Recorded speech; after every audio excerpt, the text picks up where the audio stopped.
Hey guys, this is Nia and today I will be painting an olive branch.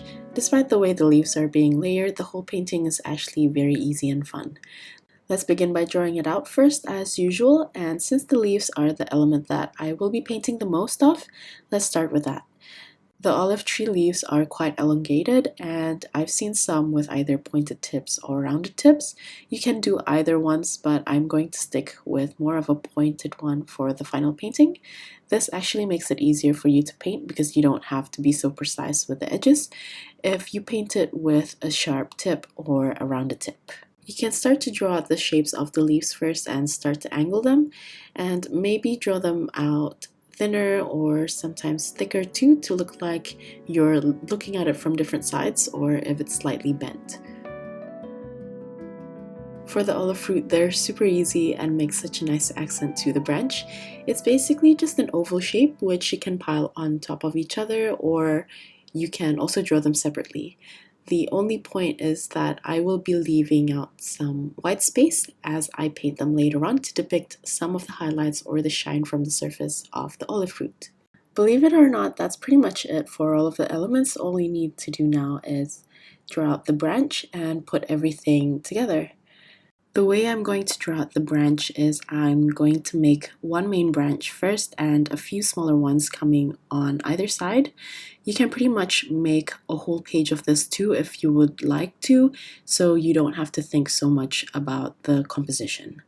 Before I paint the final painting, I like to practice and start drawing it freehand to see what sort of shapes and what sort of branches I can create with the elements that I mentioned before, and how I would overlap the leaves. Don't worry too much about overlapping if it's a bit confusing for you, because I will try to demonstrate it again in a bit more detail as I paint it later on. I think it's easier to try to sketch, so it's just easy to visualize the final painting even if you don't follow it to the T. So I recommend that you give that a go before moving on to freehand painting.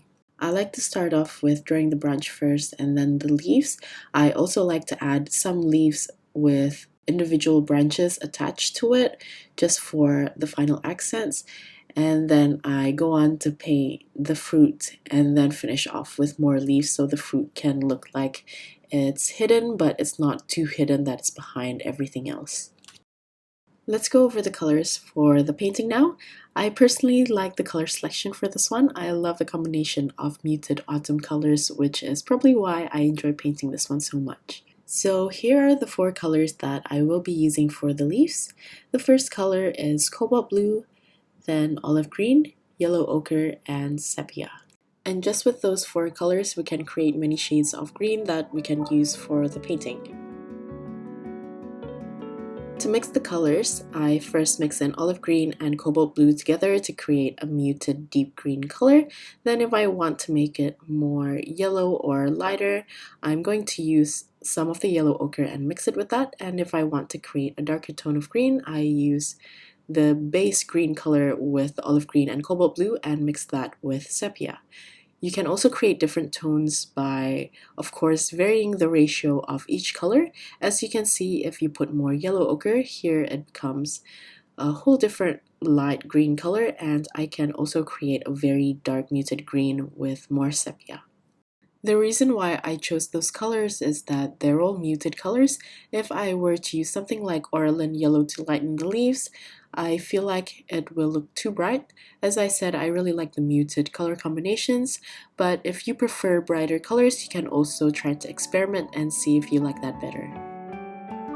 For the olive fruit, I'm going to use a mix of three colors, and that's cobalt blue, rose madder, and ivory black. The fruit itself is basically just black, but by adding the muted purple color from the cobalt blue and rose madder, I feel like it brings more of a deeper hue to the black and it somehow looks less dull.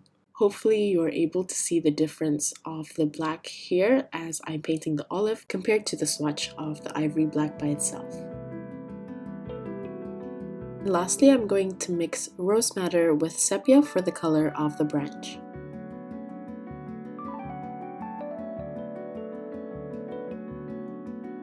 I'm just going to demonstrate to you how I'm going to paint this. I'm going to do a small and short version of the branch so it doesn't get too overwhelming to look at. I usually start off with a few branches, not too many at this point, and try to make the line not too clean and straight, instead make it a bit jagged with texture.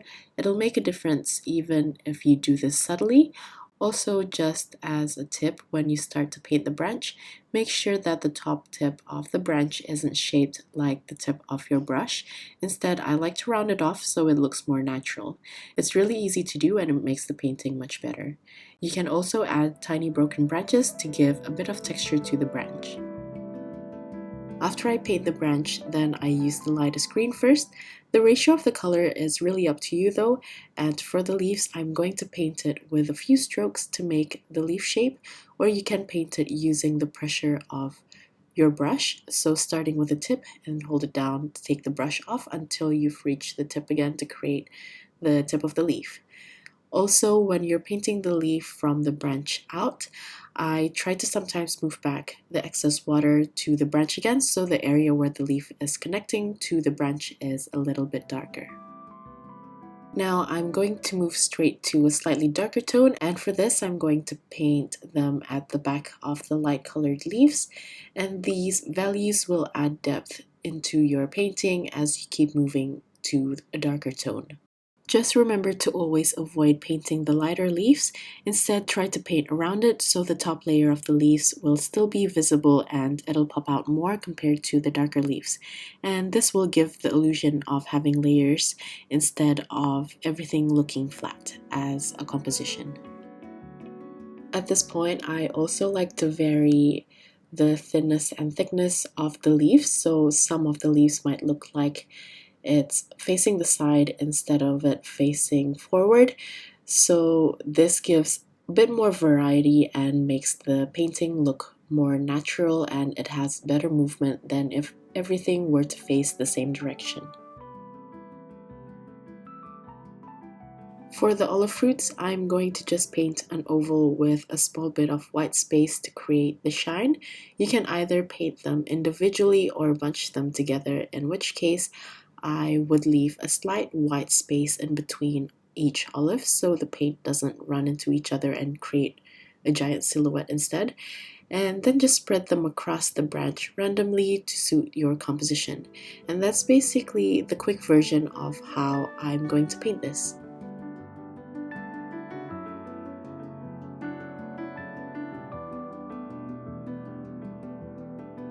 Now I'm going to move on to the final painting using the same method, but I will put a bit more thought into this since it's a larger version which will require a bit more detail and more leaves. So like the demo, I'm going to first start to paint the branch. I'm painting one main branch, and this time it's a bit longer with a few thinner branches going on either sides. My main branch is pretty straight, but I made it a bit jagged. Yours doesn't have to look like mine. It can be curvy and jagged if you prefer it that way for your composition. I'm keeping mine very simple for this one because I'm thinking of adding a lot of leaves. I just make sure that the lines are not straight. I want to make it quite textured so it looks more like a realistic branch.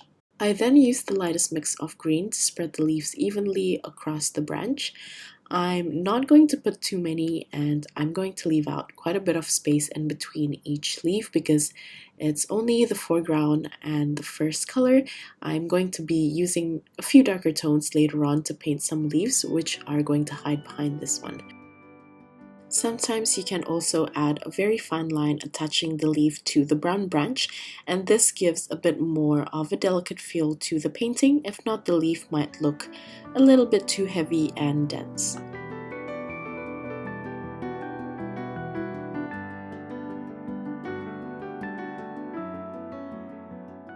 So on the left of my mixing palette is the mix of the olive green and cobalt blue. The one on the right was the first mix with the yellow ochre, and as you can see, I just took the mixture of the olive green and cobalt blue mix into the light mix with the yellow ochre to make it slightly darker, and I'm going to use that for the next tone darker to paint behind the previous leaf that I just painted. It's okay if not every single leaf is overlapping because we will add darker colors and we can overlap that later on with the darker tone of green. So just apply it to however you feel like would make a nice composition, but I do feel like if the lighter leaf has a darker background, it'll make the foreground or the top layer of the leaf pop out a bit more.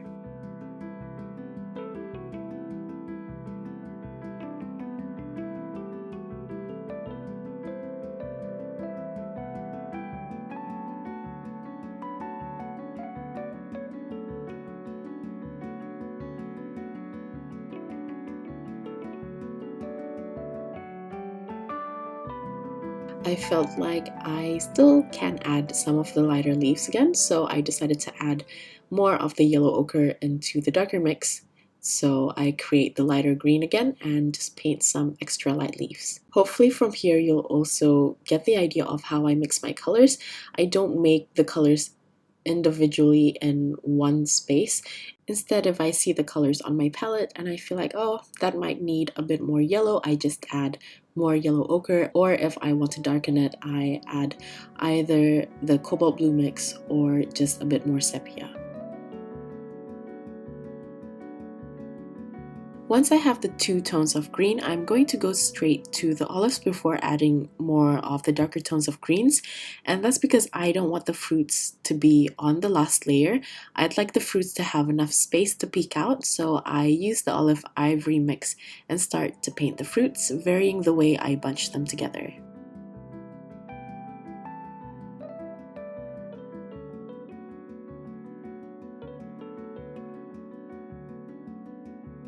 Sometimes to add a bit of depth, I also like to add some of the olives on top of the branch so it doesn't look too stiff.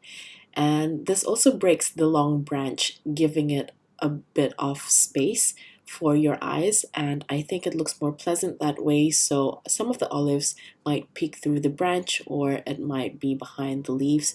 It's all about variety to make it look more natural in terms of the composition.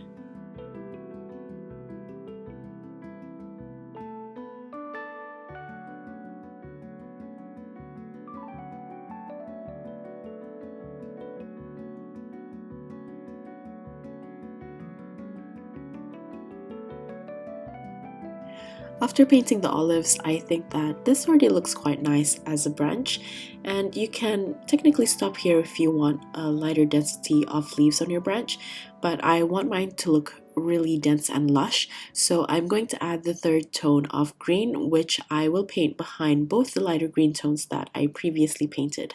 This way, as I add more of the darker tones, it'll keep adding depth as it will suggest more leaves and shadow that is further at the back to create the illusion of depth. As I mentioned before, you can just mix your own colors too. So as you can see here, even if I'm using the color with the sepia, I added a little bit of yellow ochre to create a slightly lighter tone of green. And I'm just going to paint it to add variety and just mix it around with the rest of the green colors and paint it around the branch. You can even add some wet on wet techniques for your leaves. So maybe you can add the lighter tone of green, and while the paint is still wet, you can add a bit of the darker tone of green. But for this, I'm just going to keep it simple, but I'm just letting you know that you can really customize this painting to suit your own preference.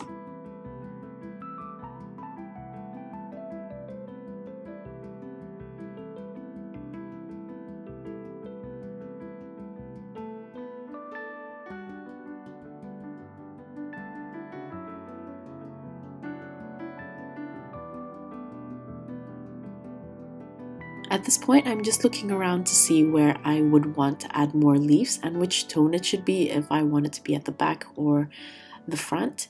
I'd like to stop now and again and take my time to look at it as a whole instead of focusing on one small area. That way you get a full visualization of the composition and you can mix your green according to what you need. I'm also thinking about the density of certain areas. I want to also vary this, and I'm thinking that towards the main branch, the leaves would be a bit more cluttered and dense compared to the smaller branches outside. And of course, if you feel like you want to add some olives, go ahead and do that before we move on to the final stage of the painting.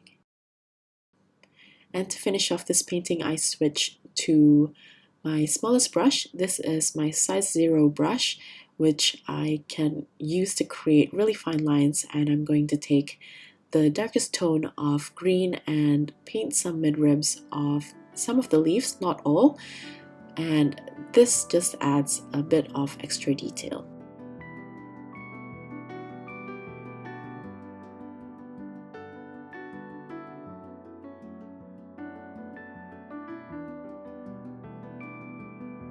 Here I wanted to add slightly darker tone of green and glaze it in some areas where I felt the leaves were a bit too light, and again I'm just going to do some additional adjustments.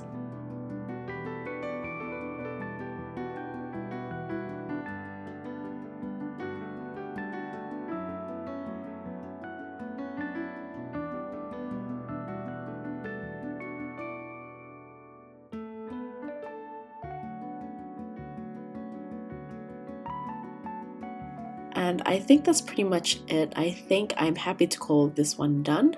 Of course, the adjustments that you do will vary depending on how you paint this and your composition, and also whether you nailed everything and the previous steps or not.